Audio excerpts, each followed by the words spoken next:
코르셋 명칭과 유래. 미용을 목적으로 허리를 조이는 복대. 16세기 프랑스에서 등장하였으며 일종의 기능성 속옷이었다. 18세기 말 프랑스 혁명 이후 엠파이어 스타일, 모슬린 드레스가 유행하기 전까지 스테이지라는 이름으로 불렸다고 한다. 19세기 엠파이어 스타일 드레스의 인기가 식은 이후 과장된 실루엣이 유행하며 코르셋이라는 이름으로 바뀌었다. 이것이 흔히 우리가 아는 코르셋이다. 귀족 여성들의 전유물로 알려진 경우도 있지만 시간이 흘러서 하류층까지 전파되었다.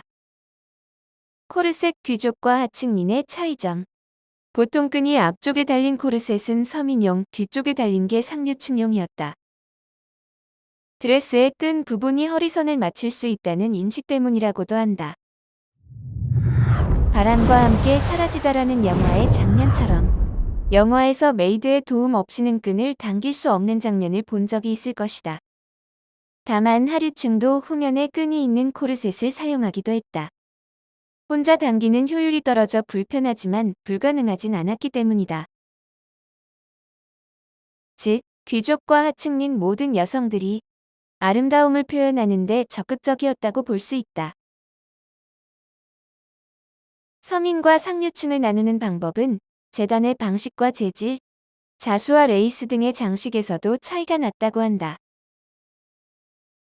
서민들은 코르셋에 본을 둬서 캔버스로 제작하는 경우가 많아 단조롭고, 상류층은 장인이 한 땀씩 바느질을 만들어 훨씬 복잡하고 정교했다고 한다. 코르셋, 또 다른 코르셋. 노동자의 계급 여성들은 좀 더 느슨하고 일하기 편한 코르셋을 입었는데 이것을 코르슬렛이라고 불렀다고 한다. 반면에 지나치게 불편하여 생기는 부작용도 있었다. 코르셋 부작용. 미적 기준으로 잘록한 허리 곡선이 아름답지만 지나치게 조일 경우 뇌출혈 및 탈장이 될 수 있다고 한다. 그만큼 아름다움에 대한 욕망이 자신의 건강까지 해칠 수 있을 정도로 여성들에게 아름다움에 대한 관심은 컸다고 볼 수 있다. 조금 더 재미있는 이야기도 있다. 코르셋 황당한 이야기. 심지어 코르셋을 별로 조이지 않은 여성들조차 관심이 있는 남성 앞에서 한 번쯤 기절하는 신용을 해서 여성스러움을 어필하는 것이 유행했다고도 한다.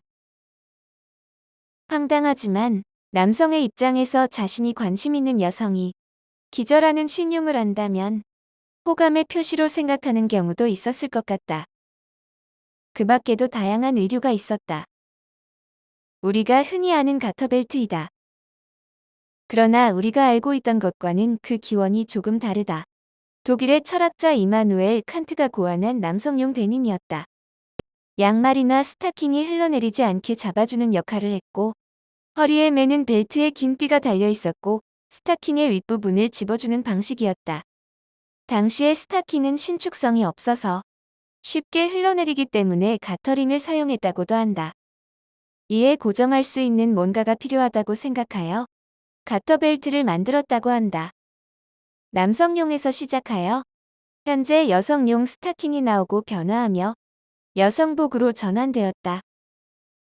예쁘고 시원하지만 평소 자주 착용하진 않지만 코스프레 등 자신을 표현하는 다른 수단으로 활용되기도 한다.